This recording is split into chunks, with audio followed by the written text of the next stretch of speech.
안녕하십니까. 이어서 경남 뉴스입니다. 돌고래호 전복 사고 뒤 낚시 어선에 대한 허술한 관리 감독이 문제로 나타나고 있습니다. 경남엔 전국에서 두 번째로 많은 낚시 어선이 있는데 어떻게 운영되고 있는지 손원혁 기자가 보도합니다. 창원시 진해 앞바다 5톤급 낚시 어선 위에서 사람들이 바다 낚시를 하고 있습니다. 돌고래호 사고 여파로 예약 취소가 잇따르면서 평소보다 줄었습니다. 손님이 뭐라고 하면서 취소를 하던가요? 위험하다고. 그런데 안전불감증은 곳곳에서 드러납니다. 어업지도선이 또 다른 낚시 어선에 다가가자 한 승선자가 허겁지겁 구명조끼를 입습니다.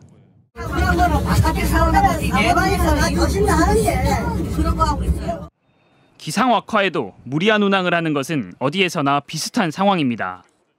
웬만하면 좀 원래 목적지는 아니고 가까운 쪽으로도 일단 나가보려고 하지. 돌고래호 사고 발생 초기 애를 먹었던 승선자 인원 파악, 입출항 관리가 허술한 것은 마찬가지입니다. 입출항 대행 신고소 전국 880여 곳에서는 해경으로부터 위임받은 사람이 승선자를 확인한 뒤 출항 신고서를 쓰도록 되어 있지만 지켜지지 않습니다. 자기들이 몇 명 간다고 적어놨네. 나갈 때는 그러면은 자기들이 본인들이 도장을 찍어요? 예. 지난 2010년부터 3년간 승객을 태우는 선박에 대한 단속 현황을 보면 적발된 선박의 85%가 낚시어선일 정도로 규정은 지켜지지 않고 있습니다. 지난해 낚시어선 이용객은 246만 명. 낚시어선이 낚시객을 장시간 태우는 등 사실상 여객선처럼 운항되고 있지만 안전에 대한 규제는 관련 법이 달라 여객선에 턱없이 못 미치고 있습니다. KBS 뉴스 손원혁입니다. 창원 국가산업단지 주요 기업들의 매출과 영업이익이 크게 감소하는 등 지역 경제가 위기를 맞고 있습니다.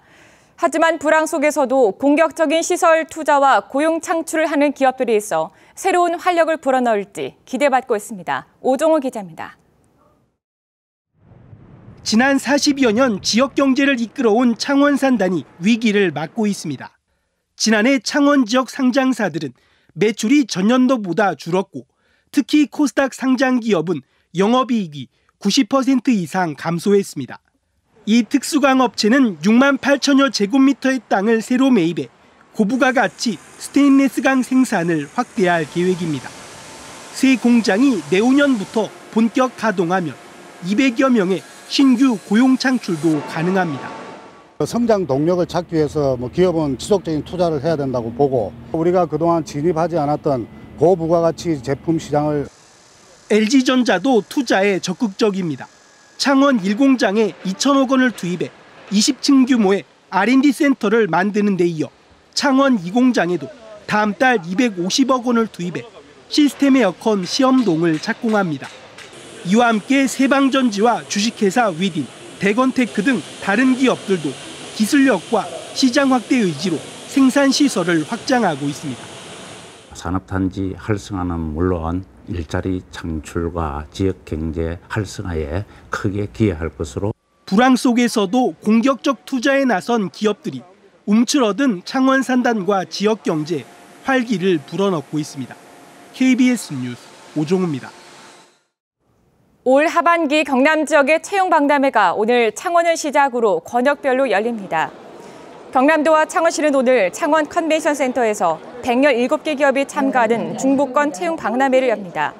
이어 10일에는 김해 문화체육관에서 103개 기업이 600명을 채용하는 동부권 채용 박람회가 열리고 23일에는 진주체육관에서 170개 기업이 서부권 채용 박람회를 개최합니다. 만취 상태에서 흉기를 휘둘러 60대 노부부를 숨지게 한 20대가 구속 기소됐습니다. 창원지검 통영지청은 혈중 알코올 농도 0.15% 수준의 만취 상태에서 60대 노부부의 집에 들어가 흉기를 휘둘러 부부를 해친 혐의로 22살 설모 씨를 구속 기소했습니다. 검찰은 평소 우울증이 있던 설 씨가 본인 부모님과 갈등을 일으킨 피해자에 대한 적개심 때문에 범행을 저지른 것으로 보고 있습니다. 1986년부터 30년 가까이 야학을 이어온 진주 향토 시민학교가 폐교 위기에 처했습니다. 바뀐 법 때문에 당장 내년부터 경남교육청의 보조금 지원을 받지 못하면서 운영이 힘들게 됐기 때문입니다. 송금한 기자입니다. 어둑어둑 해가 진 시간, 어르신 학생들이 수업에 귀를 기울입니다. 1986년 문을 열어 내년 꼭 만으로 30년이 되는 진주 향토 시민학교. 20여 명의 만학도가 야학으로 공부하는 곳인데 내년에는 문을 닫아야 할 형편입니다. 경상남도교육청에서 보조금 지원을 받을 수 없기 때문입니다. 지방재정법에 법령에 명시된 경우 외에는 운영비를 줄 수 없다는 조항이 최근 신설됐는데 평생교육법에는 학력 인정 평생교육시설만 명시돼 있기 때문입니다. 진주 향토시민학교는 학력이 인정되지 않는 시설인데 지원금을 받기 위한 근거 조항이 어디에도 없습니다. 내년부터 법률이 없으면 지원을 못 받는 거죠. 향토시민학교뿐만 아니라 다른 데도 혹시 법령이 근거가 없는 데는 지원을 할 수가 없는 거죠. 늦깎이 학생들에게 매달 5만 원 정도를 받아 이어온 진주 향토시민학교. 2006년부터 1년에 500여만 원을 도교육청에서 지원받아 교재비와 시설 운영비에 보태왔는데 당장 내년 운영 방안이 깜깜합니다. 여러 번 폐교 위기는 있었지만 이번처럼 이렇게 실제 몸에 와닿는 것이 처음인 것 같습니다. 어떻게 해야 될지 많은 고민을 하고 있지만 아직까지 해답을 찾지 못하고 이곳에서 젊은 시절 못다한 학업을 이어간 사람만 1000여 명. 이 가운데 검정고시 합격자가 609명인 진주의 유일한 야학시설이 문을 닫을 위기에 처했습니다. KBS 뉴스 송금환입니다.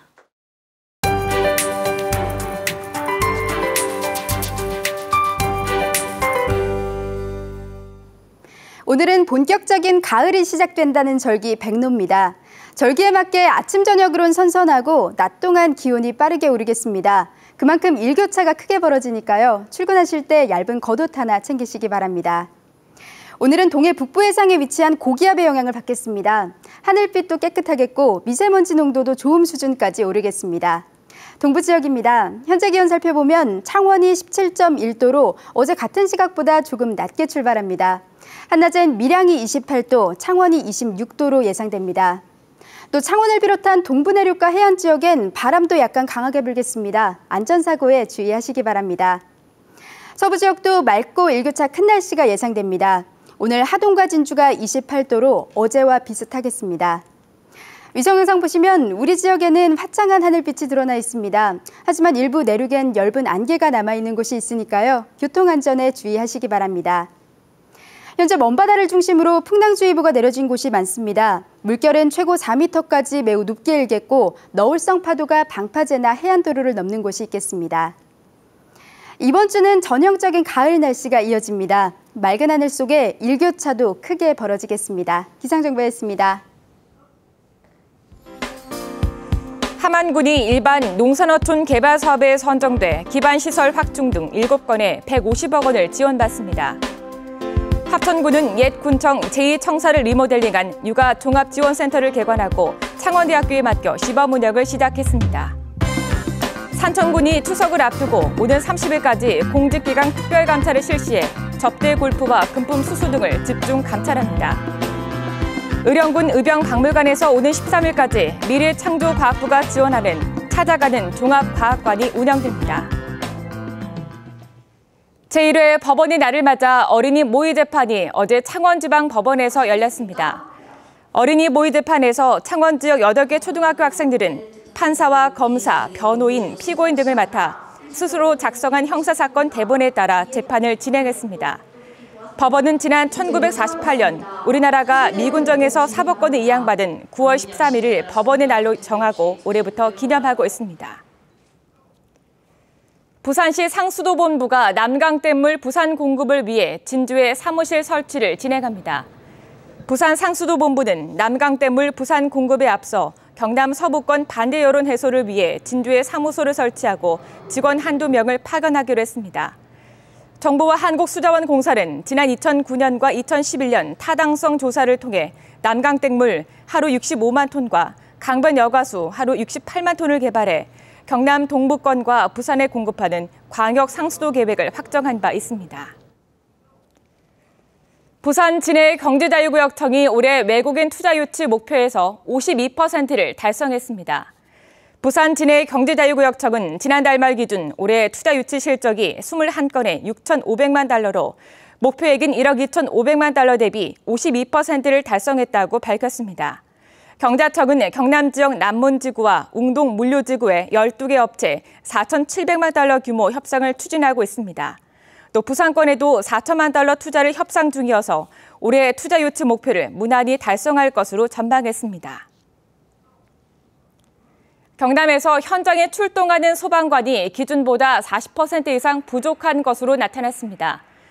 국민안전처가 국회 안전행정위원회 유대훈 의원에게 낸 자료를 보면 지난해 소방서 인력 부족률이 경남은 52.5%, 창원은 44%였습니다.